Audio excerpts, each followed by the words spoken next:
Welcome back to my channel teas with Piya. So viewers, আপনারা কেমন আছেন? আশা করি অনেক অনেক ভালো আছেন। তো আমি শুধুমাত্র আপনাদের জন্য আবারও নিয়ে চলে এলাম প্রফেশনাল সেলাই কোর্স।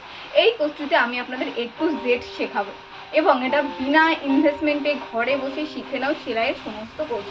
তো আজ আমি আপনাদের শেখাবো রুমাল টেপ সূত্রের সাহায্যে। তো চলুন বোর্ডে আমরা সূত্রটা আগে লিখে নিই।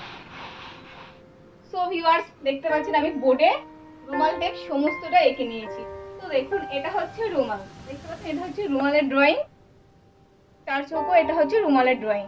আর এটা দেখতে পাচ্ছেন পাশে, এটা হচ্ছে ঘের, এটা হচ্ছে ঘেরের ড্রয়িং। এটা দেখুন, এটা হচ্ছে হাতার ড্রয়িং। এটা হচ্ছে কোমর বেল্ট সিস্টেম হবে এটা, এর জন্য কোমর বেল্ট এটা। তো এবার আমি এক এক করে আপনাদের সমস্তটা বুঝিয়ে দিচ্ছি। তো দেখুন, সবার প্রথমে আমরা আসি রুমালে। রুমাল টেপ যেহেতু, এর জন্য আমি আগে রুমালে আসলাম। দেখুন, এটা রুমাল টেপ এটা কিভাবে আঁকবেন, মানে কাপড়ে কিভাবে ফেলে আপনারা আঁকবেন। দেখুন, প্রথমত এটা ভাঁজ দেখতে পাচ্ছেন, দুভাঁজ। তো কাপড়টাকে দুভাঁজ করে নেবে, নিয়ে দেখবেন ছাতিকে দুভাগ, মানে কাস্টমারের থেকে মাপ নেবে। আপনি যে কোনো মাপই বানাতে চান না কেন, ছাতিকে দুভাগ করবেন। দুভাগের ছাতিকে দুই দিয়ে ভাগ করে যা হবে সেটা কিন্তু এরকম একটা বক্স করতে হবে। এদিকেও ছাতিকে দুই দিয়ে ভাগ করবেন, এদিকের মাপও কিন্তু ছাতিকে দুই দিয়ে ভাগ করবেন। আমি লিখে দিয়েছি, দেখতে পাচ্ছেন, মানে ছাতিকে দুই দিয়ে ভাগ করে যা হবে সেটা কিন্তু এখানে বসাবেন। বসিয়ে এখান থেকে এরকম করে দাগ দিয়ে দেবেন। চারটে পাট আমাদের কিন্তু হয়ে যাবে, দেখতে পাচ্ছেন।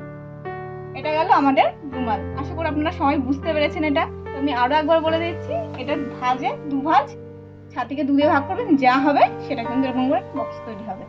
ওকে, এবার চলুন আমরা ঘেরের পাটটায় যাই। তো দেখুন, আমি এরকম দাগ দিয়ে নিয়েছি আপনাদের বোঝানোর জন্য। এটা হচ্ছে কুচি হবে এই কাপড়টা। আর ভাঁজ দেখতে পাচ্ছেন, ভাঁজ হচ্ছে দুভাঁজ। ওকে, তো দেখুন এটা কেমন হবে, ছাতির সমান এই দাগটা দেখতে পাচ্ছেন, এই দাগটা হবে ছাতির সমান।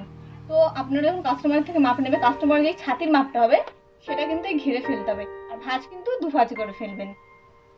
আপনারা ছাতি সমানও মাপ নিতে পারেন, আবার যদি এক্সট্রা বেশি কুচি দিতে চান তো আরো বেশি কাপড় কিন্তু নিতে পারেন। এবার দেখুন, এইটার মাপে যাবে, চওড়া মাপটা দেখুন, লম্বা মাইনাস শেস্ত যোগ 2 ইঞ্চি।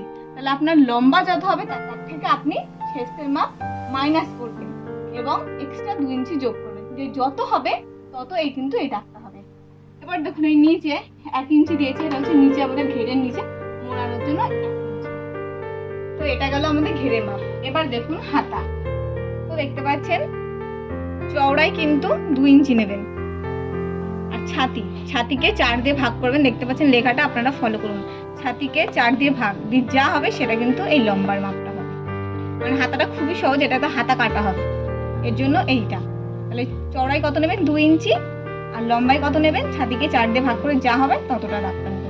এবার দেখুন আমরা বেল্টে যাই। দেখুন বেল্ট, দেখুন বেল্টেও তাই, চওড়ায় কিন্তু 2 ইঞ্চি নেবেন, দেখুন 2 ইঞ্চি আমি লিখে দিয়েছি। আর লম্বাই নেবেন ছাতি যোগ 1 ইঞ্চি, মানে আপনার ছাতি যত হবে তার সাথে 1 ইঞ্চি যোগ করবেন, যোগ করে এই বেল্টটা তৈরি করবেন। সো ভিউয়ার্স, 1 2 3 4 মোট চারটে পার্টে কিন্তু আমাদের রুমাল টেপটা কাটিং হবে। তো দেখুন, এটা কাটিং করার জন্য কটা মাপের প্রয়োজন দেখতে পাচ্ছেন, আমি ওখানে লিখে নিয়েছি মাপ, লম্বা, ছাতি, শেস্ত, এই 3টে মাপেই কিন্তু আমাদের রুমাল টেপ তৈরি করার জন্য লাগে। তো ভিউয়ার্স, আমি আপনাদের রুমাল টেপের সমস্ত সূত্রটা বুঝিয়েছি। আশা করি আপনারা সমস্তটা বুঝতে পেরেছেন। তো আজকের মতো এই পর্যন্তই। পরবর্তী ভিডিওতে আপনাদের সাথে খুব শীঘ্রই দেখা হবে। আর আপনারা আমায় কমেন্ট করে জানাবেন আপনারা কোন টপিকের পর ভিডিও দেখতে চান। আপনাদের টপিক নিয়ে আমি চলে আসবো। তো আজকের মতো এই পর্যন্তই। টাটা।